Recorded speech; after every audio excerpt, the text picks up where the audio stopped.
আজ মহান স্বাধীনতা দিবস। আমার একটি প্রশ্ন এই মহান ভারতের নাগরিকদের কাছে। আচ্ছা, আজকের এই স্বাধীনতা কি শুধু একটি শ্রেণীর বা একটি লিঙ্গের মানুষদের জন্যে? আজকের এই স্বাধীনতা যদি সবার জন্য হতো তাহলে জি কর মেডিকেল কলেজের মতো ঘটনা আজ ঘটতো। এই সমাজে কি আমার মা, দিদি, বোনেদের কোনো স্বাধীনতা নেই? এই ভারতবর্ষের প্রতিটা পুরুষ আমার বাবা, কাকা, দাদা, ভাই। সমাজের বাবা, কাকা, দাদা, ভাইদের কাছে কি আজ আমরা অনিরাপদ? ছোটবেলায় দিদা ঠাকুমার কাছে ভূতের গল্প শুনে যতটা না ভয় পেতাম, তার চেয়ে বেশি ভয় পাচ্ছি রাস্তায় একা বেরোতে। অন্ধকার রাস্তা দিয়ে হাঁটতে এখন আমার ভূতের ভয় করে না, ভয় করে মানুষের। আজ এই সমাজের পুরুষরা নারীদের রক্ষক হওয়ার কথা ছিল, কিন্তু তা না হয়ে গেল ওরা ভক্ষক। জানি সমাজের প্রতিটা পুরুষ এই রকম হয় না, আর এই রকম হয় না বলেই জি কর মেডিকেল কলেজের ঘটনায় পুরুষরাও আজ নারীদের সঙ্গে বিচারের দাবিতে আওয়াজ তুলেছে, রাস্তায় নেমেছে। যদি হাসপাতালের মতো জায়গায় এমন ঘটনা ঘটে তাহলে কোথায় যাবে নারীরা?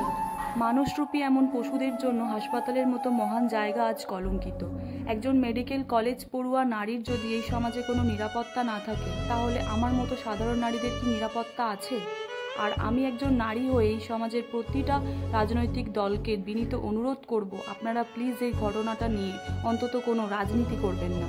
আজকে যদি এই ঘটনার সুষ্ঠু বিচার না হয়, তাহলে হেরে যাবে আজকের এই স্বাধীনতা, হেরে যাবে আজকের এই সমাজ, হেরে যাবে আজকের এই মহান ভারতের প্রতিটা নাগরিক, প্রতিটা মেয়ের বাবা, দাদা, ভাইয়েরা। আজকে যারা এই ঘটনা ঘটিয়েছে তারা কারোর পরিবার হতে পারে না, তারা কারোর বন্ধু হতে পারে না, আমি সেটা বিশ্বাস করি না। এরা হচ্ছে সমাজের ভাইরাস, এদেরকে প্লিজ জিততে দেবেন না। এই সমাজ যদি ধ্বংস হয়ে যায় যদি মানুষের বিবেক, তাহলে রাজনীতি হবে কাদের নিয়ে? তাই সমাজকে বাঁচাতে হলে এদের মতো মানুষরূপী পশুদের সমাজ থেকে বিতাড়িত করুন, চিহ্নিত করুন, সমাজের সামনে এদের মুখে পড়ে থাকা মুখোশ টেনে ছিঁড়ে ফেলুন। পরিশেষে বলতে চাই, আমরা নারী, আমরাও মানুষ, আমাদেরও রাতের আকাশ দেখতে ইচ্ছে করে, পূর্ণিমার চাঁদের মৃদু আলো ছায়াতে রাতের রাস্তায় হাঁটতে ইচ্ছে করে।